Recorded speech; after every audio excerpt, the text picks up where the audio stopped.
Welcome back to the upper tier, folks. This is the football podcast we bring you each and every day. Head over to YouTube, smash that subscribe and bell notification button.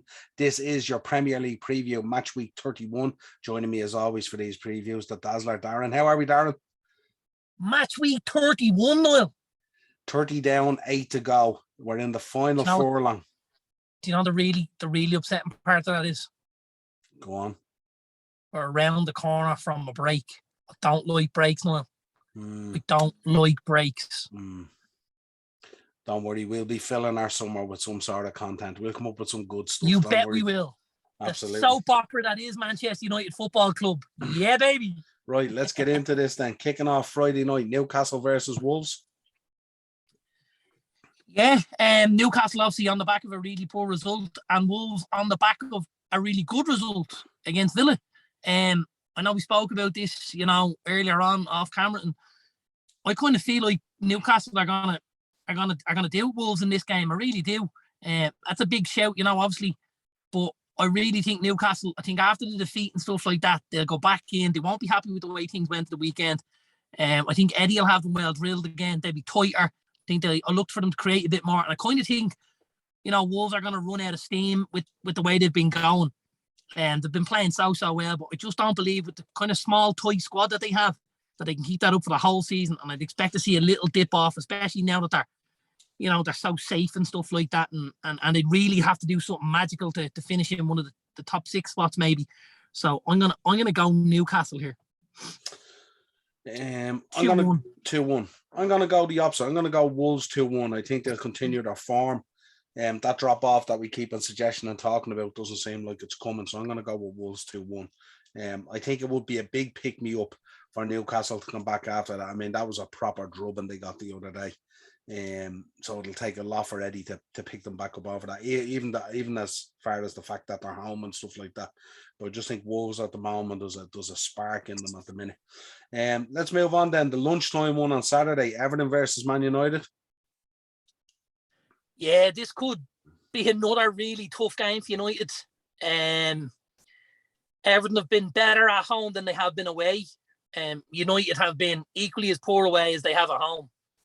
I was obviously at the Leicester game last week. It was very, very poor. It really, really was. I couldn't even say, obviously the Atletico game we lost, but we played quite well. The Leicester game we didn't play well. We did well to get a draw. I think going to Goodison, Everton in need of points, obviously. I think this could be a draw. I could see this being 1-1 maybe. I'm going to go for a Man United win. I think Man United are going to keep a toe or so into the top 4 race. And I think Everton are in serious trouble at the moment. I don't think they know where they're going to find their next points and their next win from. And they look rudderless. And I don't think it matters at the moment. I think when you're in trouble like that, whether you're home or away, I don't think it really matters, because we've seen with Everton, they've been so poor on both accounts. And I think United are going to go there and they're going to get the early game and maybe put a little bit of pressure on that top 4 race by putting 3 points on the board. I'm going to go United 2-1. I hope you're right, man. I'm going to go 1-1, but I absolutely hope I'm wrong. Yeah, let's get into the 3 o'clocks then. Arsenal versus Brighton. Yeah, I suppose a really poor result, obviously, on Monday night for Arsenal. Result aside, I think the performance was shocking, considering what we've seen from them recently. I don't think it's above Arsenal having a game like that, because, as I said to you, everything needs to click week to week for Arsenal, because obviously they're so reliant on those midfield and attackers rather than an out-and-out striker getting the goals. I think the good thing for Arsenal is they're coming up against Brighton, who have been very, very poor lately. Didn't manage to beat Norwich at home last weekend, although they had the opportunity from the penalty spot, which we saw with Neil Maupay. I think Arsenal will do this. I think it'll be tight, though. And I think Arsenal will do this 2-1. Yeah, I'm thinking the same. I think the game the other night wasn't as much about how poor Arsenal was as it was about how good Crystal Palace were. I think Vieira's doing a great job there. He has them well drilled and stuff like that. I think for Brighton, it's very hard to judge Brighton week on week at the moment. Some weeks they look like they're already on their hollypops at this stage. And other weeks they look like, as you said before, they're very comfortable. They're there. They're safe. They know they're safe. Yeah. Earlier in the season, they kind of flattered to the safe, thought they might deliver a little bit more than just being safe. But they've definitely wilted away. So I think the same. I think Arsenal 2-1. Southampton versus Chelsea. Yeah, Southampton obviously off the back of a reasonable result last week, getting the draw, James Ward-Prowse and stuff like that, obviously popping up with the free kick, which was huge for them. And Chelsea off the back of a really poor result against Brentford.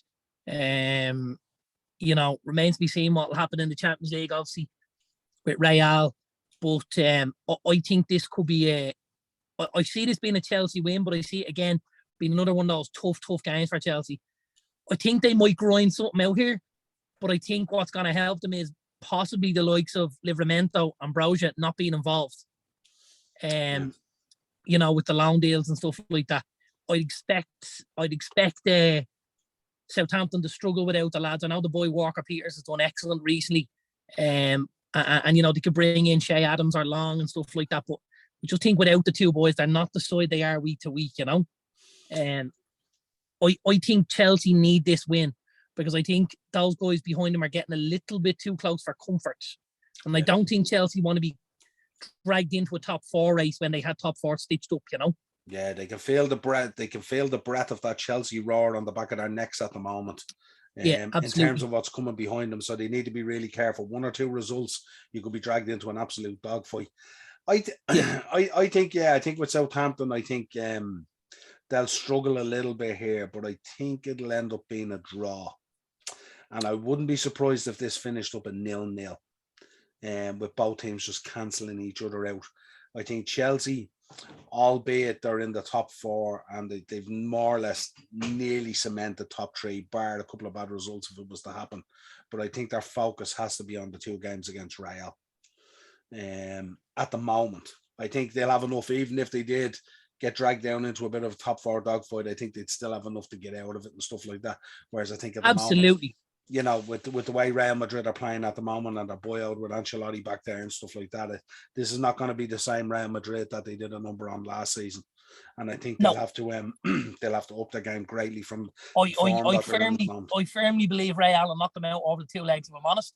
But I think Chelsea will certainly do enough on the weekend to get over Southampton. So I'm going to say 2-1 Chelsea for that. Yeah, I'm going to go with a draw. Maybe 1-1, maybe 0-0. I don't think there'll be much in it. Watford versus Leeds. Yeah, I suppose Watford really, really need points at this stage if they're going to, drag this out a little longer. They probably haven't had the results under Hodgson, but some of their performances deserved. Certainly not all of them, but certainly some of them. I think Leeds have done very well under Jesse Marsh, I have to say. They look a hell of a lot more organised, and they look a little more of a threat going forward. I think all over they just look a better, more stable, sturdy side. And I think on that basis, I'll go with Leeds. And I know that's a big result away from home for Leeds, but I think they should have enough here to just creep over the line. I think I'll go 2-1 Leeds. Yeah, I'm thinking Leeds as well by the odd goal. Yeah. But it'll be tight. Then we round out the tea time one, 5:30, Aston Villa versus Tottenham. Really looking forward to this. Really, really looking forward to this. Think this could be the game of the weekend, other than obviously the top four or the title decider, I think though with the Liverpool City game, that could be a game where the two teams are so good they cancel each other out a little bit. Yeah, it could be built up so much by Sky and end up being a 0-0 or something. Yeah, something like that, just because you've got 22 unbelievable footballers on the pitch and they could cancel each other out like that. I think this Spurs and Villa game, we could see fireworks here.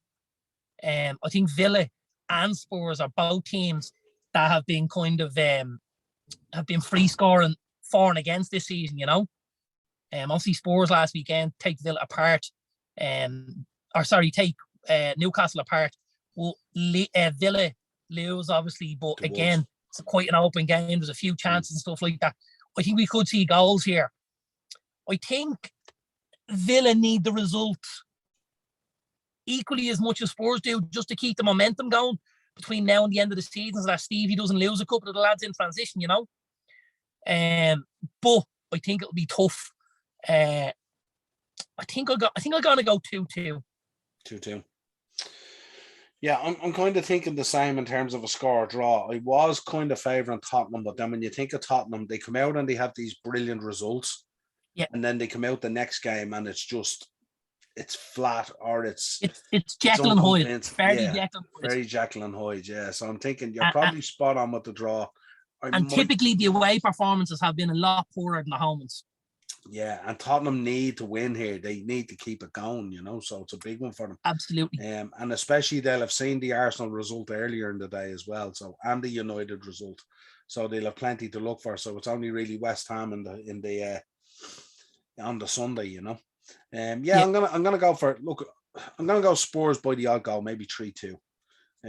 But I think you wouldn't be far off. I think with the draw. Let's move into Sunday then. Brentford versus West Ham. Yeah, Brentford off the back of a massive, massive victory last week, obviously away at Chelsea.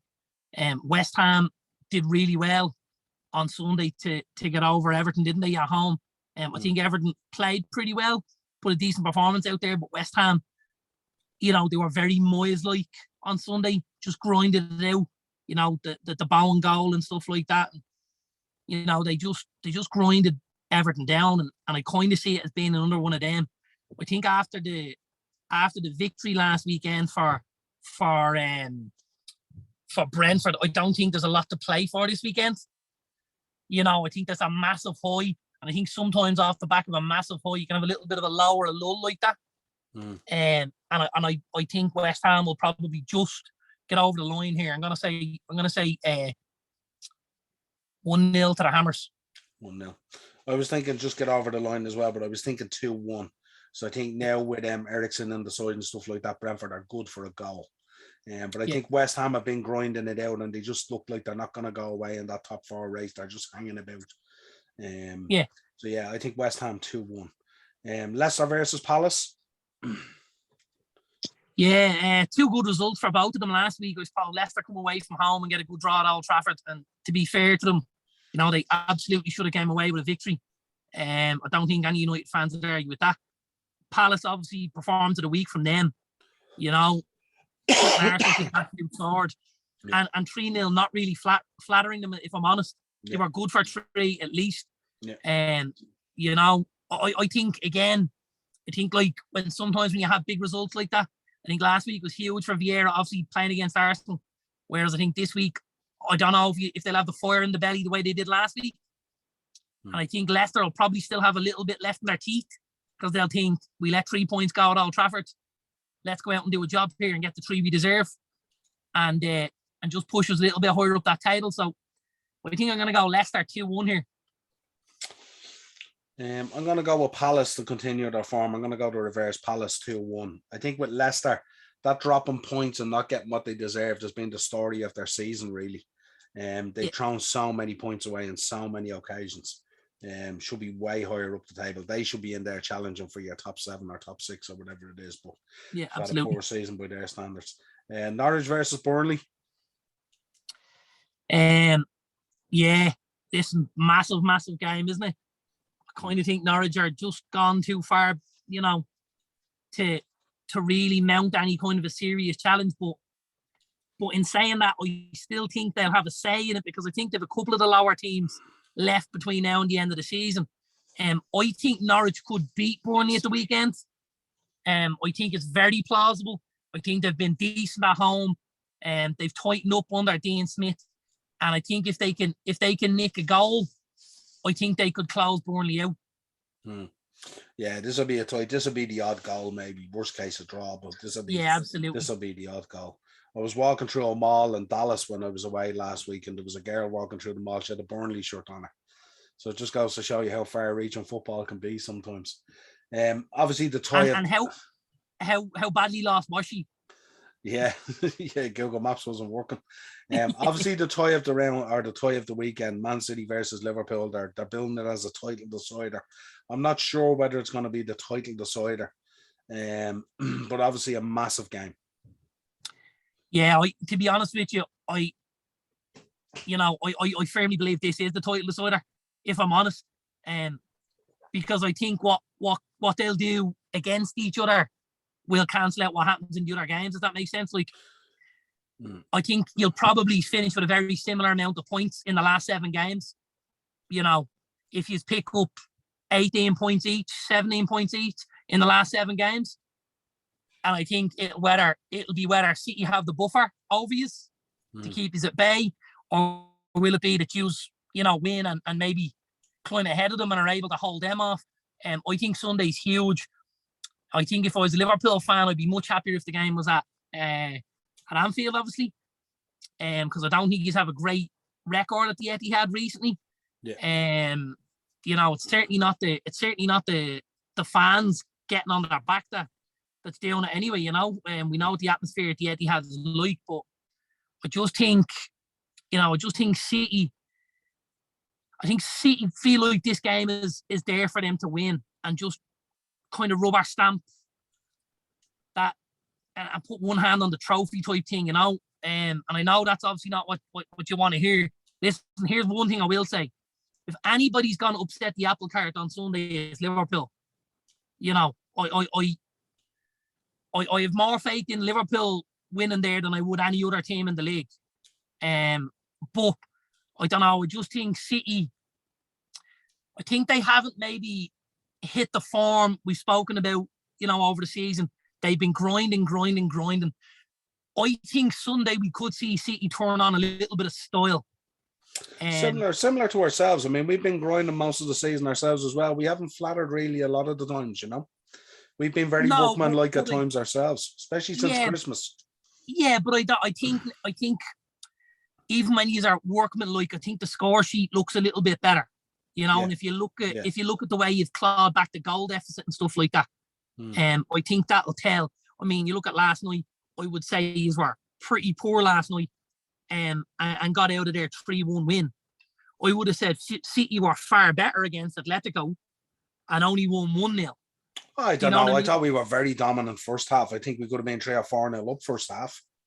Second half, yes, I think Benfica came back into it, but first half, I think we absolutely dominated them. It was what I expected to see, but again, I don't necessarily think there was the gloss on it the way. I think the beauty of it is you could probably nearly put your house on the fact that we're in the semi-final now, and that we can rotate next week, whereas Man City are not in that position. They're going to have to play their best team both occasions now, which we know doesn't make a huge difference to them when they rotate. Failing Benfica scoring the first goal, if they score the first goal, they'll probably feel like it's alive. But yeah, listen, for my money is our true. I still think Sunday I'm expecting something special from City. I really am, because I just don't think all the pieces have fallen into place yet this season for them. And I think in kind of Guardiola fashion and style, it might fall in one of the biggest games of the season they have. Yeah. So you're going with City tight 2-1. I'm going City 3-1. 3-1. Which is a huge call. Yeah. And I'm not very confident with it, but I'm comfortable with it. I'm going to go with Liverpool 2-1, because I think when our backs are against the wall and we really have to do it, 9 times out of 10 we pull it off. And the one ace in Klopp's sleeve at the moment, and I wouldn't be surprised if it happens, if they announce the Mo Salah contract either Friday or Saturday. That will absolutely boost the team no end. And I think that could be the ace in the sleeve. There's a lot of talk going around that the contract is more or less done. And I wouldn't be surprised either Friday or Saturday if we get an announcement that Mo Salah has signed for Liverpool to end his career there. And it'll be announced either Friday or Saturday. And do you think that would be enough of a boost? Do you think you need that? I'm not saying we need it. Obviously, chasing the title and stuff like that, and obviously that opportunity of the quadruple and all this kind of stuff. But I just think for that to boost us that other level, to get that performance that you think might happen with City could happen with Liverpool. That's what I'm thinking. And that could be the icing on the cake that pushes everyone to go, listen, he's staying. The fans will be massive. Everything will be buyout. We know that Man City are worried about us. We've listened to Guardiola's interviews on Laporte and all these guys. We're in their heads. We know we're in their heads and stuff like that. And look, at the end of the day, we've clawed back 14 points and we've clawed back the goal difference. And, this is the first time we've gone to the Etihad. I know we haven't been there the last few times where we've done well, but this be the first time we've gone there where our backs are really to the wall. We have to get a win and get out of there to make things really, really happen. And I just have a sneaky feeling about this season that it's just going to be massive. And I think we're going to beat them 2-1. So that's my call. And this has been your Premier League preview, match week 31. As always, drop your picks down in the comments there. If you want to contact the show, the uppertierpodcast@gmail.com. Audio version show always on Spotify, Google Podcasts, Amazon Music. And we will be back.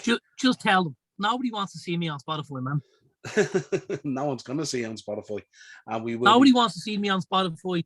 Got to be hitting us up on YouTube. We want those subscriptions. We want it all. Give the likes, give the comments. There's so many people watching these things that never comment underneath them. Let us know what you think. Tell us who's right, who's wrong. We want a little bit of interaction here, people, yeah? You got to get something out of this. Yeah, we want to know title race. We want to know top four. We want to know relegation. Put your picks out there. We want you to tell us Darren's a clown. He knows nothing about football. And really wind me up and I'll have a go at you. We want to know something, yeah? Yeah. Well, until next time, my friend, a pleasure. As always, brother. Cheers.